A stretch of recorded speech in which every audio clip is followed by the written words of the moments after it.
Evening, everybody. Andrew here with episode 8. Can you believe it? Episode 8 in the story of how I became the All-American boy in Vietnam.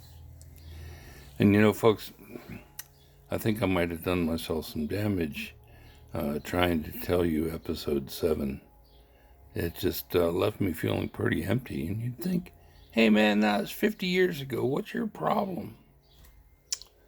I don't know, man. I've been struggling with post-traumatic stress disorder since I came back from Vietnam. Well, I probably had stress disorder from the time I went to basic training. But anyhow, I wanted just to, I can't really organize a whole episode to tell you. So I just wanted to share some vignettes with you to supplement the stories we've covered before. And the first is that when we first flew in, the first night in Vietnam, it must have been just after dusk when we landed. It wasn't dead on dark, but they took us off the airplane, and the heat and the humidity and the smells were just overwhelming. And I think there were probably Vietnamese families just on the other side of the runway cooking their evening meals, because the smell was just overpowering. So they put us on buses, and we went up to a central processing area, and they had 2-story wooden barracks, very similar to the barracks in Sand Hills. So I'm thinking, like at home. And my oh my, what arose such a clatter in the middle of the night turned out to be a Sikorsky helicopter, big old Sikorsky helicopter with a radial engine. And the thing made so much noise. I'm thinking to myself, oh, I am in deep trouble, because I know a lot about Huey ports. I know nothing about Sikorsky ports. I mean, nothing. And so anyhow, put that off for another day's problem. Well, the next day I found myself with some free time, and I'm taking a walk. I'm walking down the street, and here comes this young guy, squared away guy, and wearing a baseball cap and a sharp starched green uniform. And all of his insignia is black, where it says U.S. Army across your pocket, black. His name was black. His patch on his arm for the 1st Aviation Brigade, that was black, well, black and green. And he had captain's bars on his uniform. So I thought, oh my God, a captain, I better salute this guy. So I snapped off a salute, and he said, trainee. I guess he knew I was a trainee because I didn't have any rank at all. And he says, don't salute anybody in Vietnam like that. You want them to become a target for the snipers? And there's always snipers. And they're always trying to kill officers. So when you salute them, you just say, hey, he's the target. I say, sir, I meant no offense by saluting you. I'm a new trainee. I was always trained to salute officers, but I will take your counsel, and I will not salute officers for the foreseeable future. And so I just waved at him. He waved at me, and away we went in our separate directions. Well, it's not 20 minutes later. I'm walking back to the processing area from whence I came. And what do you think I see? Oh, I see a full bird colonel. And he's not wearing starched fatigues.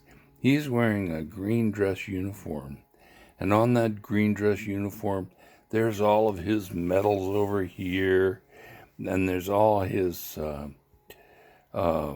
patches, which are bright colors on his arms. And, of course, he's got his colonel insignia, those eagles up there. And so, how you doing, Colonel? And he stopped me in my track. What is wrong with you, trainee? Why didn't you salute me? And now I'm going to come to obey you. I said, have it your way, sir. I'm happy to salute you. I was just told by a captain down the way not to do it because it made life dangerous for officers. And so I saluted him and basically challenged him to, make an issue of it because, what are they going to do? Send me to Vietnam? Nah. So anyhow, the next day I finally get onto helicopter Huey, going to Nha Trang. Hurrah! I'm going to the beach, a French beach resort. And so, I was loaded for bear. I had a duffel bag filled to the gills that weighed a ton, and I had a backpack that was filled with books and a transistor radio and this and that and the other thing, and my guitar. And so the helicopter put me down right in the middle of the runway. I'm telling you, man, if a C-130 had come in, I'd have been toast. Well, put me down in the middle of the runway, and I took my guitar out and I put it on the ground.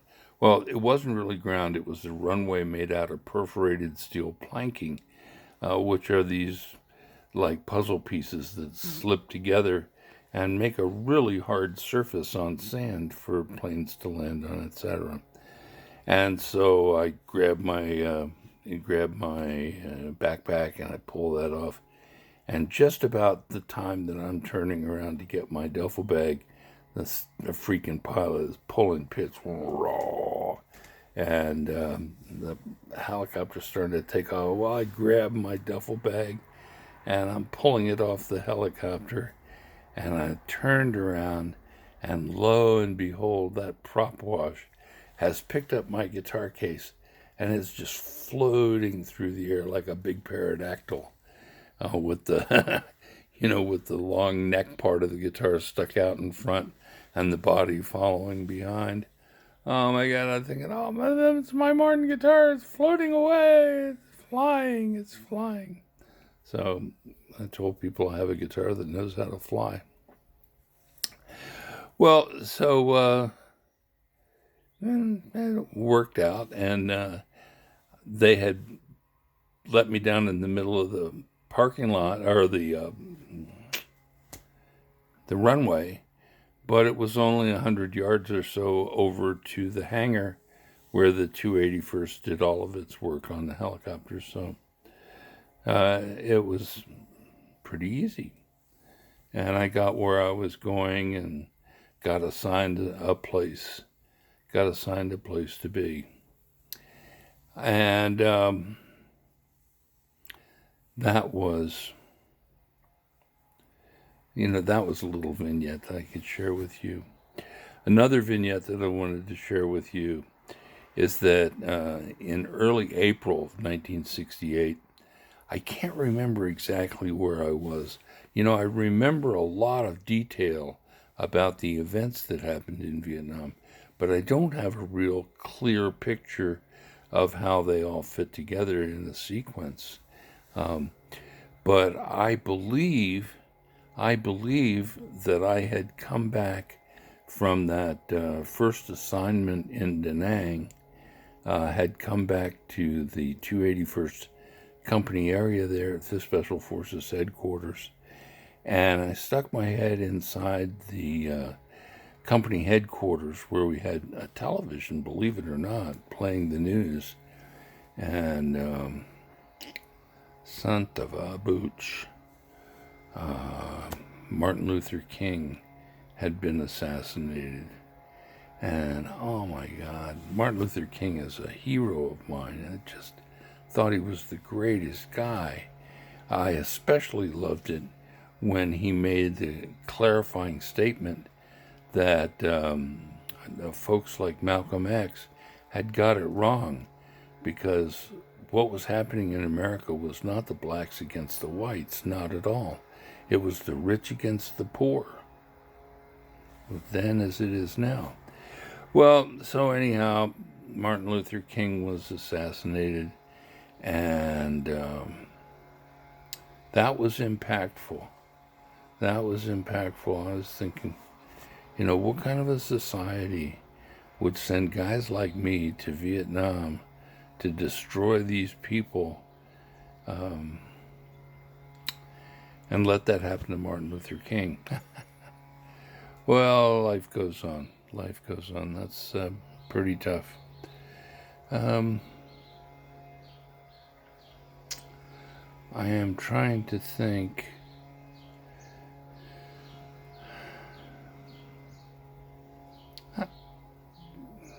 I think yesterday kind of wiped me out a lot, so I'm going to keep this one short, and I'll see you back at episode 9 tomorrow. Thanks. Thanks for watching. Don't forget to breathe. Peace.